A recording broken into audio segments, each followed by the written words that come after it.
एक प्रश्न होता, क्या सभी को राधाष्टमी रहनी चाहिए, नहीं रहनी चाहिए? इन सब के उत्तर दिए गए पद्म पुराण के अंदर भगवान वेदव्यास जी ने श्री राधाष्टमी की बड़ी महिमा बताई है। एक बार की बात, श्री शौनक जी ने सूत गोस्वामी जी से प्रश्न करा, हे सूत जी, ऐसा कोई अति दुर्लभ उपाय हमको बताइए जिससे कि हमको गोलोक की सहज प्राप्ति हो जाए, जिसको प्राप्त करना बड़ा दुर्गम है, जो सरलता से प्राप्त नहीं हो सकता। ऐसे भगवान के गोलोक धाम का वास हमको प्राप्त हो जाए, जिस धाम में जाकर किसी को वापस नहीं आना पड़ता, ऐसे परम धाम तक पहुंचने का उपाय क्या है? सूत जी ने कहा, यही प्रश्न श्री नारद जी ने ब्रह्मा जी से पूछा था। श्री नारद जी ब्रह्मा जी के पास गए और प्रश्न करा कि पितामह महाप्रज्ञः सर्वशास्त्र वदाम्बरः राधा जन्माष्टमी तातः कथयस्यु महाम ममाकृतः। हे पितामह, हे जगत पिता ब्रह्मा, आप सारे शास्त्रों को जानते हैं, तो कृपया करके राधा जन्माष्टमी का महात्म्य हमको बताइए।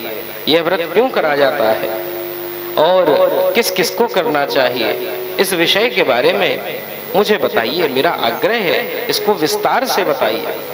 ब्रह्मा जी बोले, सागर से पार नित्य गोलोक प्राप्ति का सबसे सरल उपाय जो है वो श्री राधा अष्टमी का व्रत है। भादव मास की शुक्ल पक्ष की अष्टमी तिथि को जो यह व्रत कर लेता है उसको श्याम सुंदर की विशेष कृपा प्राप्त हो जाती है। इसीलिए राधा अष्टमी व्रत अवश्य करना चाहिए। नारद जी ने पूछा, महाराज आप कृपा करके ये बताएं कि राधा अष्टमी व्रत की महिमा क्या है, जब राधा जन्माष्टमी व्रत करने से क्या लाभ होगा, इसे किसने सबसे पहले किया और अकुर्वतानाम जनानाम ही किल विषम किम भवेद द्विजः, और जो इसको नहीं करता उसको किस प्रकार का पाप लगता है, ये सब बातें बताइए। तो भगवान ब्रह्मा जी ने कहा कि आप बड़े ध्यान से सुनिए, मैं राधा अष्टमी का व्रत कथन आपको सुनाने जा रहा हूँ। राधा अष्टमी व्रतम राधा जन्माष्टमी वत्सः शृणुसु समाहितः कथायामि समासेन समग्रम हरिणाम विनः। श्री ब्रह्मा जी बोले कि राधा अष्टमी के विषय में मैं जो आपको कथा सुनाने जा रहा हूँ उसको आप समाहित चित्त से सुने, बड़े ध्यान से सुने।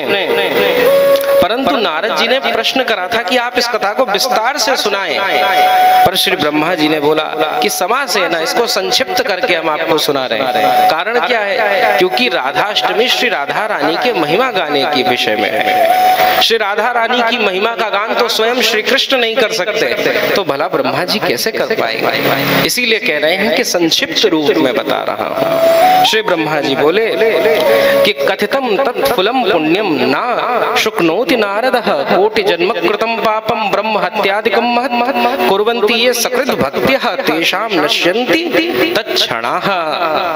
करोड़ों जन्म के कैसे भी पाप बन जावे, एक राधा अष्टमी का व्रत करने से सारे पाप नष्ट हो जाते हैं। आगे उदाहरण दे रहे हैं कि अगर 1000 निर्जला एकादशी व्रत कर लिया जाए और उनके पुण्य को 100 से गुणा कर दिया जाए तो महाराज ऐसा पुण्य आपको केवल राधा अष्टमी के व्रत से प्राप्त होता है। स्वर्ण दान का बड़ा महत्व है।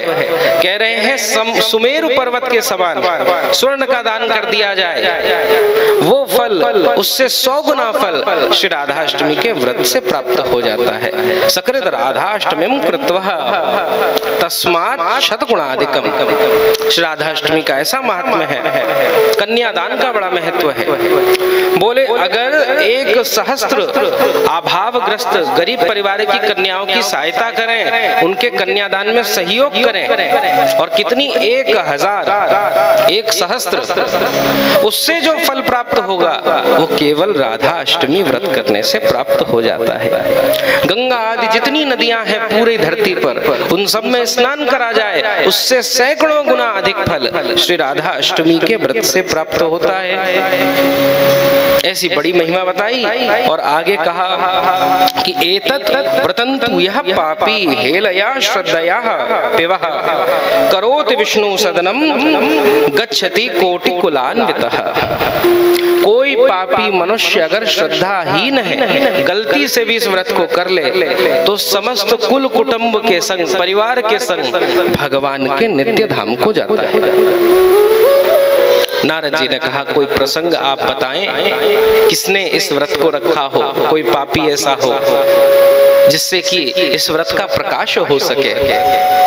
ब्रह्मा जी बोले मैं आपको एक दृष्टांत बताता हूँ। सतयुग में एक लीलावती नाम की कन्या थी, बहुत सुंदर थी। उसका रूप इतना सुंदर कि लोग मानो आकर्षित ही रहते, परंतु उसका रूप ही पतन का कारण बन गया। उससे बहुत से पाप बन गए, बहुत सा अधर्म बन गया। महाराज अब एक ना एक दिन तो भूले बिसरों के भी दिन बदलते हैं। एक दिन उसको ये लगा, मन में ग्लानि हुई कि मैंने कितने पाप कर दिए, मैंने कितना अधर्म कर दिया, इस अधर्म से मैं कैसे बचूं? तो अपने घर को छोड़कर, नगर को छोड़कर भाग गई। संत महात्माओं की टोली के पास गई और देखा कि संत महात्मा जो थे वो किसी व्रत की तैयारी कर रहे हैं। और क्या कर रहे हैं? अभिषेक कर रहे हैं। श्री राधा रानी की जो मूर्ति स्वरूप है पंचामृत से उसको स्नान करा रहे हैं। कलश आदि की स्थापना कर रखी है। दिव्य ब्राह्मण गण आए हैं और वेद मंत्रों द्वारा श्री राधा रानी का अभिषेक हो रहा है, नैवेद्य अर्पण हो रहे हैं, उनका सुंदर श्रृंगार करा जा रहा है। ये सब देखकर उसको बड़ा कौतुक हुआ, ये क्या हो रहा है। और यहाँ हमें भी ध्यान देना चाहिए कि अगर हमारे घर में श्री राधा रानी अथवा ठाकुर जी को विग्रह हो तो राधाष्टमी के दिन अवश्य ही पंचामृत से स्नान कराएं, नैवेद्य मिठाई अर्पण करें, कलश स्थापना करें और दीपक आदि, धूप आदि द्वारा उसका पूजन करें एवं उनका सुंदर श्रृंगार करें। फिर आगे बताया कि वह सब लोग अपनी अपनी बधाई गाने लग गए। केचिद गायन्ति नित्यन्ति पठन्ति स्तवोत्तमम्।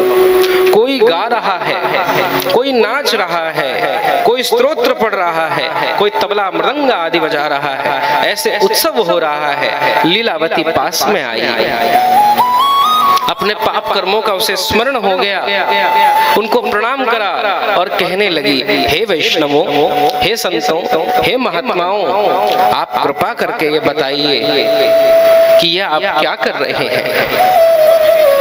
उन श्री राधा व्रती वैष्णवों ने कहा कि भाद्रे मासे अष्टम्याम जातः श्री राधिका यतः अष्टमी साध्य संप्राप्ताम कुर्वः मम प्रयत्नतः। भादव के शुक्ल पक्ष की अष्टमी तिथि को श्री राधा रानी का जन्म हुआ था, इसीलिए आज हम श्री राधा रानी का व्रत उत्सव मना रहे हैं। वो देवी बोली, उसके मन में भाव जगा कि इस व्रत उत्सव से क्या होता है। संत महात्माओं ने कहा किसी से जाने अनजाने में गौवध हो जाए, चोरी हो जाए, विश्वासघात हो जाए, ब्रह्म हत्या हो जाए, स्त्री हत्या हो जाए। शास्त्र में स्त्री हत्या के परिणाम बताए कि 100 ब्रह्म हत्या समान एक स्त्री हत्या है। यत्र नार्यस्तु पूज्यन्ते रमन्ते तत्र देवताः। तो किसी से ऐसे भयंकर पाप बन जाएं और अगर राधा अष्टमी का व्रत कर लिया जाए तो उसके सारे पापों का शमन हो जाता है।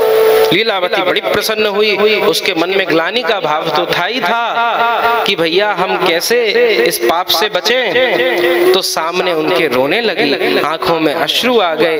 हे महात्मा, हे संतजन, मुझ जैसा पापी भी क्या इस व्रत को रख सकता है? संत महात्मा ने कहा ये सर्वसामान्य के लिए है, सभी इस व्रत को रख सकते हैं। लीलावती ने वहीं पर विधिवत श्री राधा रानी के व्रत उत्सव को मनाया। सुबह से उसने कुछ ग्रहण तो करा नहीं था, तो वहीं पर रुकी, राधाष्टमी व्रत मनाया, रात को खूब बधाई गाई और फिर उसके बाद जब नगर को चली तो मार्ग में एक सांप मिल गया। अब महाराज सांप ने ऐसा उसको काटा, अब काटते ही उसके प्राण चले गए। जैसे प्राण चले गए तो यमराज अपने यमदूतों के संग आए, क्योंकि बड़ी पापिन थी, बड़े पाप करे थे इसने।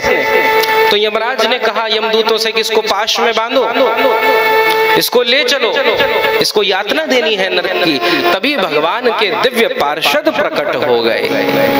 भगवान के दिव्य पार्षद जैसे प्रकट हुए, उन्होंने यमपाश को तोड़ दिया, यमराज के बंधन से उसको मुक्त करा दिया और दिव्य स्वर्ण के सिंहासन पर उस लीलावती को भगवान के नित्य धाम श्री गोलोक धाम ले गए। बोलो भक्तवत्सल भगवान की जय। तो ऐसी लीलावती महाराज जिसको नरक जाना था, परंतु राधाष्टमी के व्रत के प्रभाव से वो भगवान के गोलोक धाम गई, वो भी तत्क्षण। ऐसा राधाष्टमी का व्रत है।